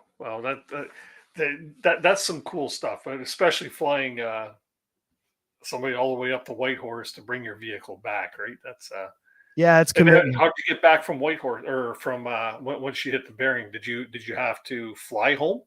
Yep. Yeah. So we took, that was funny too. The first couple flights, I felt terrible, for the people around us, a plane 70 days in the bush and coming off, smelly camping gear, just, you never realize how much you smell until you get back into civilization. I remember a couple of the pictures that you had there, all dirty and scruffy and stuff like that. And but yeah, we took a couple puddle jumpers from Emonic, and it stops in a couple of the other villages, Beatles, I think. Basically, it's a few puddle jump stops before you can get back to Anchorage, and then connect from Anchorage to anywhere in the world. Cool. I'm just posting a link here. We've got time for maybe 2 or 3 people to pop up on panel to ask a question of Will. If you have any questions about any of his adventures or his podcast, please do join us. Or if not, throw a question in the chat over there and I'll gladly get it popped up here on screen. So either one of your trips, did you have any welcoming committee when you got to the end? My mom. My mom on the Mississippi, and that was great. On the Yukon, no. But funny enough, after we got back to Anchorage, my buddy and I went out for a couple celebratory drinks, and of course, after not having many drinks at all the entire summer, we had one too many, and we were in a bad way.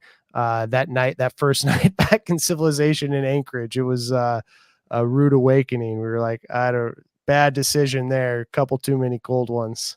Yeah, that's too much. Yeah. So just trying to think on the Yukon River, whitewater experiences, anything big? Are you a whitewater kind of guy? I used to be more. I've transitioned away from it. I paddled a lot more whitewater around my college days, but I'm mostly a flatwater guy now. I don't have. I still like whitewater, and I like doing some of the lower consequence stuff, like class 2 stuff in the canoe. I really love doing. But no, I basically canoe and fish. That's my big thing, is I love to fish. So anytime I'm out paddling, I have the fishing rod with me, and I'll go out by myself. And that probably, if I'm not doing a trip, like one of these guided trips, or like a canoeing specific trip where I'm going to a destination for, 4 or 5 nights, whether it be the Boundary Waters or the Green River in Utah, or the Yukon for a shorter trip.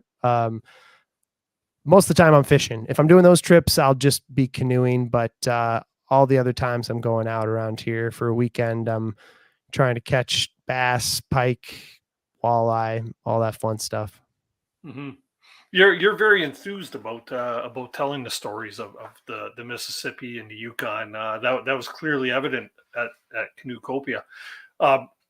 Your paddle partner on the Yukon trip, does he tell his story of your adventure at all, or is it just he did the trip, he's cool with that, and he'll leave it at that, right? Yeah, not at all. It's funny you say that. Yeah, it's a passion of mine, and I love canoeing and paddling, and I like sharing the stories, and it was an amazing moment and time in my life. Same for him, but no, he's a super low key guy. He was on the podcast on Buffalo Roamer Outdoors. So if you want to hear some of his stories or him and I's banter about the trip, Jackson Hill is his name. So you can search for his episode. But no, he's super low key. Doesn't really talk at all. Doesn't share many stories. So it's funny when I had him on the podcast and we were talking about it, he was like, "Oh man, this is great. I never get to share these stories with anybody, Yeah. And is he a paddler as well? Yeah. This wasn't, you didn't throw him in like death by fire type of thing, right? So actually it totally was death by fire. And he's been a paddler since that trip. Yeah. He was not a paddler going into it. He was a backpacker and, an outdoorsman. I would say mostly a backpacker. And this was his first big canoe trip. We did. I welcomed him into the world of canoeing on the Gunnison River in Colorado, a really cool river, maybe the year or two before that. And that was his first trip. And then, when we went up to Whitehorse, I think that was maybe his second trip ever in a canoe. But since then, he's an addict like me. So we link up and try and do 1 or 2 trips a year across the states here. You know what? I could see a trip like that either turning somebody into an avid canoer or just having them say, you know what, halfway through the trip or a quarter way through, man, get me out of here. Absolutely. It's funny on my another person that I met or group that I met on the Mississippi. I mentioned one guy I met. I ran into another crew, and they dubbed themselves long distance hikers. And I had them on the podcast as well. That was an early episode, maybe like 13 or something. And they had done, it was a group of 4 of them.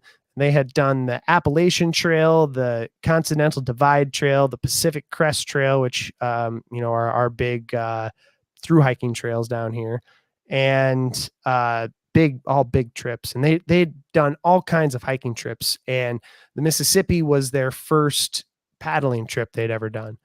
And I remember talking with them both when I ran into them during the trip, which was like halfway through, and then on the podcast after, and how they were not about it. They were hikers, and they wanted to walk and spend their day walking and moving. And they were telling me they thought it was torture sitting in the boat the entire day.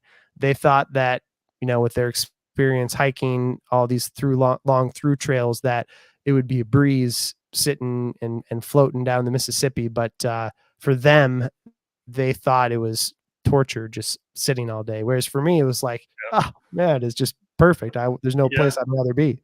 Yeah, I'd like to see them carry a cast iron frying pan. Yeah, exactly. They're the types that are shaving the end of their toothbrush off for a half ounce. And meanwhile, right. I'm the cast iron king. Yeah, but you know what? There's nothing wrong with that, right? That's their outdoors, right? And everybody's got their outdoors. And like you say, whether it's walking the dog around a block or hiking the Appalachian Trail or paddling the Yukon, everybody's got their outdoors. So that's something great. Absolutely. We got no takers. Nobody popping into the basin here, but I see Steve Bentley was asking, how were the insects on your Alaska trip?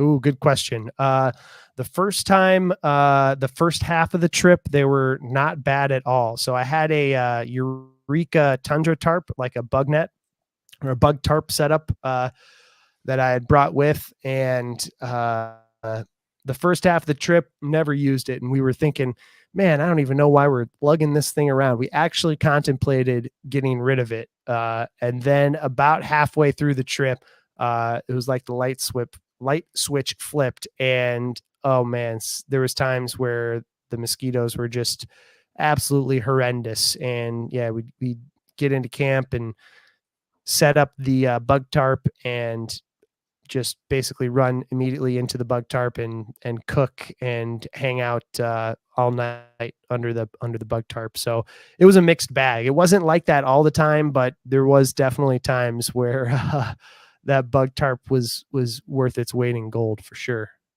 Mm-hmm. That's cool. That's very cool. Another question here, and this Christian has asked us a couple times throughout the chat tonight. I had them both start, Christian.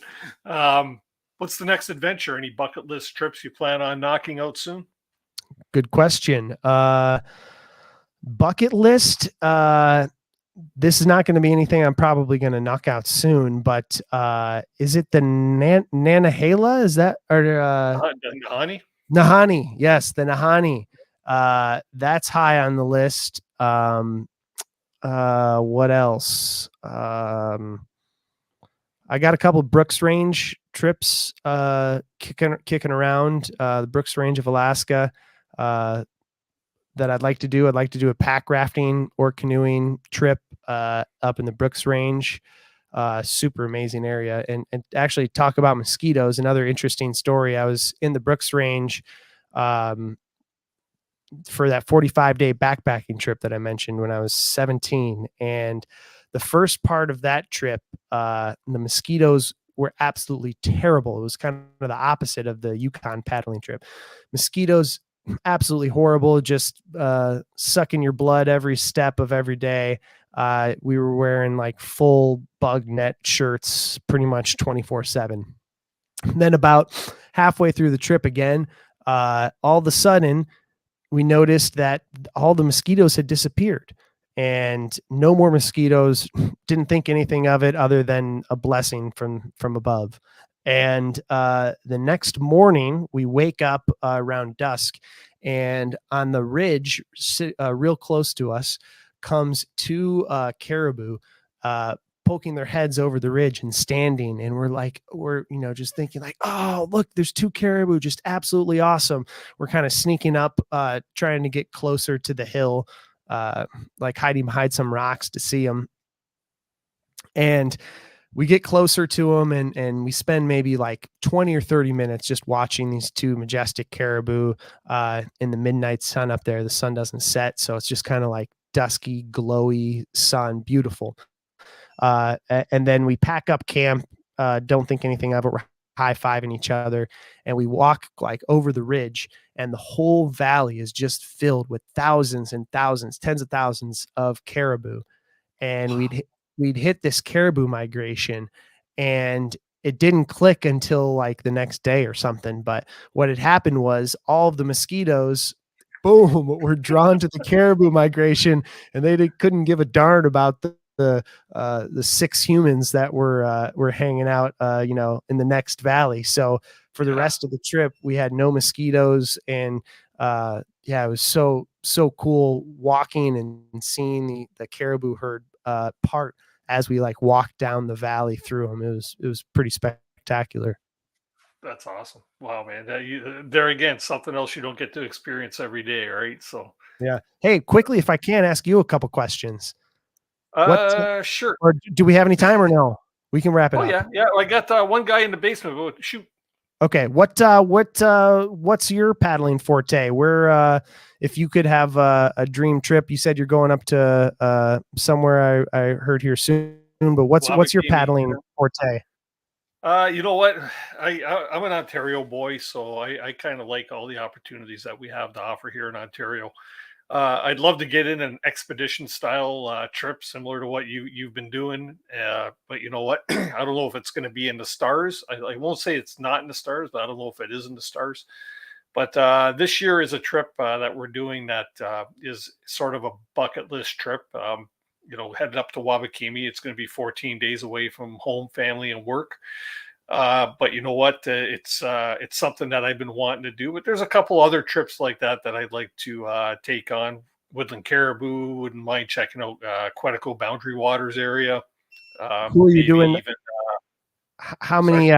How big's the crew you got going? Tell me again how you say it. I always know how to type it, but what, Wabakimi? Wabakimi, yeah. There's 7 guys going on this trip, which nice. I think is too many, but the group is going to be divided, which is pretty cool. It's going to be, we sat down on Sunday and we were working on the plans for it. We have 2 of us that are going to be flying in way north into Wabakimi. And then the other guys are going to be starting the bottom entry type of thing. And they're going to do a big U, and we're going to paddle down and meet them around day 7.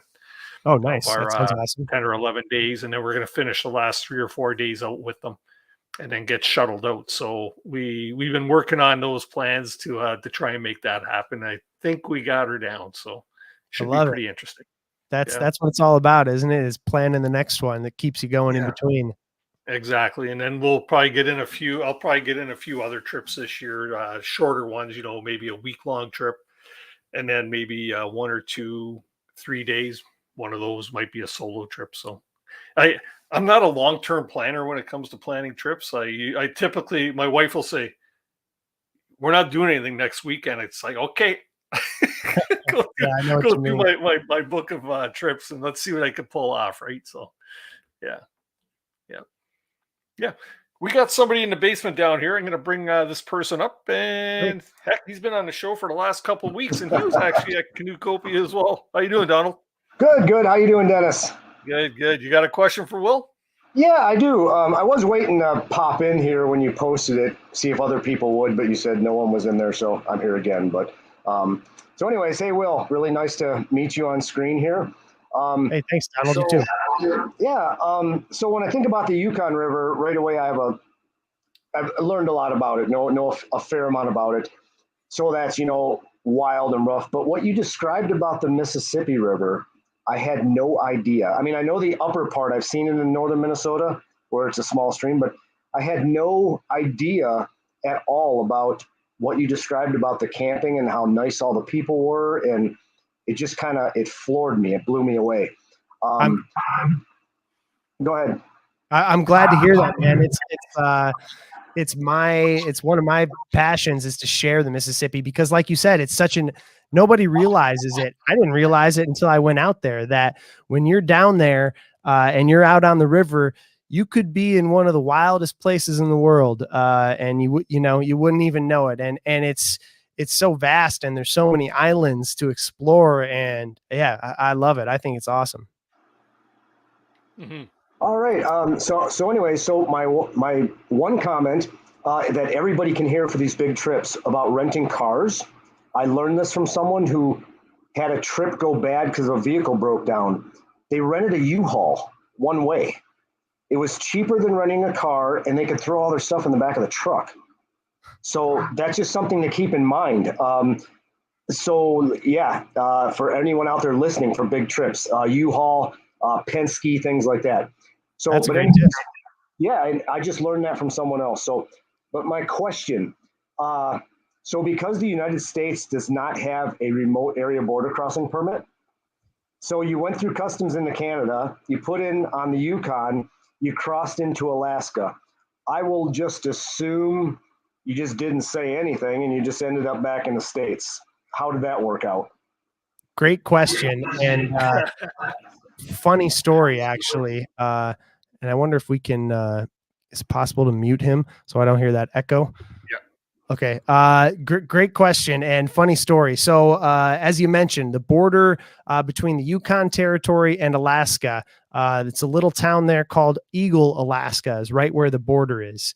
And as we crossed over the border, I really had no idea what the process was either. I kind of thought it was going to be like what you said, yeah, you just kind of, don't ask, don't tell type deal.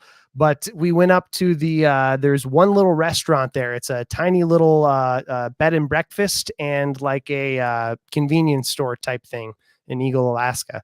So we walk up the banks to this place and we tell them, hey, kind of give them the lowdown about our situation. We just came over from Yukon Territory. We're paddling to the Bering Sea. And he's like, okay, walk around the corner. And on the laundromat, there's a phone that you can talk to U.S. Customs.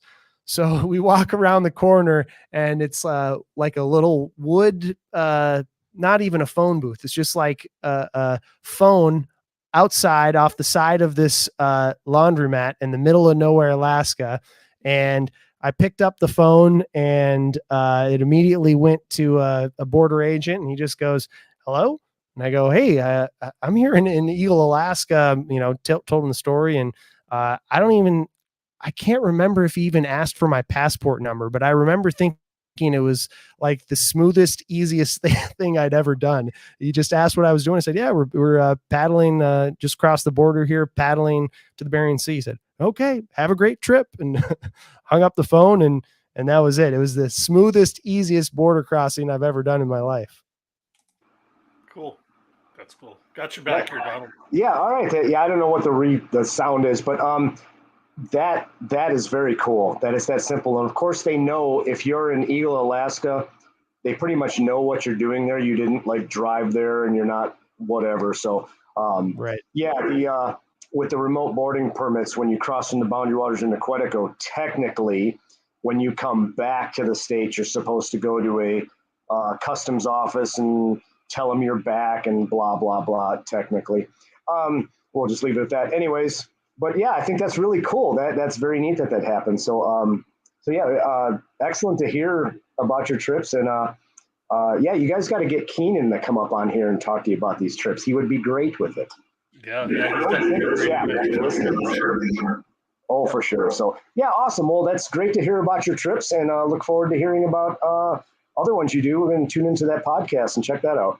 Hey, thanks a lot, Donald. Appreciate it. And also, if you're interested, which it sounds like you might be, I have on the website, buffaloroamer.com, I have blog entries. I did journal entries of the entire Yukon trip. And that Eagle, Alaska border crossing story is in one of them. And there's a photo of that phone booth on there. It's fairly easy to find. Yeah, on buffaloroamer.com. So if you're interested, yeah, you can check it out and maybe read a little bit more about it. But yeah, fascinating stuff. And I'm with you. Since that trip, I've learned a lot about the area and the Klondike Gold Rush and yeah, just all the fascinating stuff about the Yukon. It's yeah, a lot of history with that river too. Awesome. Good stuff. Okay, Don, excellent. you know the routine for after the show, right? Oh, for sure. That sounds great. So wonderful. Yeah, get somebody else to pop in here and ask a few questions. Yeah, well, we're ready to wrap up, I think, here to close for 9 yes, o'clock. so we'll see you in a few short minutes, Donald. Thanks. Sounds great. Cheers. Well, you know what? It's been a great evening. Got to learn a lot more. You know what? I really enjoyed your presentation at Canoecopia because it really brought to light a lot of the stuff that we could discuss tonight. Why don't you tell everybody how and where they can find you, and maybe a bit of information on your guided trips? Yeah, you bet. So Buffalo Roamer Outdoors is the name of the podcast. Anywhere that you listen to podcasts. So that's I put them up on YouTube as well. I'm going to be transitioning to video soon, but if you're on YouTube, you can find me there. It's just a still shot, but podcasts are there, or Spotify, iTunes, all that fun stuff. Buffalo Roamer Outdoors. The website is buffaloroamer.com. As I was telling Dakota there, that yeah, I got blog posts up from every journal entry. I tried to write nearly every day on both the Mississippi and the Yukon, so they're really quick reads. So if you're interested in that, buffaloroamer.com. I also have some fishing blogs up there. I did a fishing trip to Brazil that has some interesting fishing stuff from the Amazon River. Yeah, and then the guided trips as well. Yeah, I host guided canoe trips across North America. Last year we did one to the Yukon. I don't think we're going to be doing one this summer there. We won't be, I should say. But last year we did 7 days from Whitehorse to Carmax, which was a blast. But yeah, I host guided canoe trips across different locations. So I got one coming in May here. We have a group going to the Green River in Utah through Canyonlands National Park. That one's going to be a blast. And I have a handful of other ones. One of them is sold out in October. We're going back to the Green River, but I have a fishing trip in the North Woods of Wisconsin that I still have some open spots for. And I guess if anybody's listening to this now live, there's still a couple open spots for that Green River trip in May. It's a 5-night canoe trip, so in Utah. So if you're interested in joining us on that trip, buffaloroamer.com is where you can get more info, or just email me at buffaloroamer@yahoo. There you go. And I have, I believe all the links are in the description of this video. So if you're watching now or after the fact, by all means, go down there, check it out. Get yourself all set up so that you can listen to the bi-weekly podcasts of Buffalo Roamer. Will, thanks very much for joining tonight. It's been a great time, a great pleasure having you on the show, and I look forward to being on your podcast one day. Absolutely. Looking forward to it too. And yeah, it was nice chatting with you, Dennis. Enjoy the show. Keep doing what you're doing, man. And yeah, we'll keep tuning in. Thanks, Will. We'll talk to you very shortly. Awesome. Well, I hope everybody enjoyed tonight's show. Something a little bit different. As you know, like I said earlier in the show, I really do enjoy, interviewing other podcasters and people that do shows like this, because it just brings a larger community of us outdoorsy people together.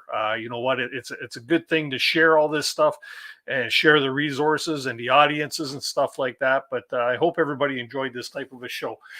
Just wanted to let everybody know as well. Don't forget, I posted a coupon much earlier for some Canoe Hound Adventures swag, just on the in case that anybody might want to pick some stuff up. I'm just going to post a link here in the chat, and if anybody's interested, you could save up to you could save 25% off of Canoe Hound Adventures swag right now. If there's something on there that you enjoy, go ahead. 25% off is a pretty good deal, thanks to our good friends over at Teespring.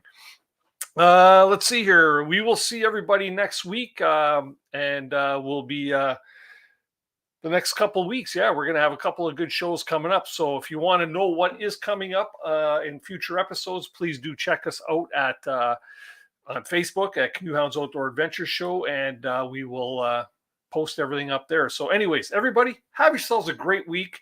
Remember to start your spring trip planning now, because you want to be prepared and be ready for when that ice breaks up. Anyways, everybody have a great week, and remember to keep the adventures alive. Cheers.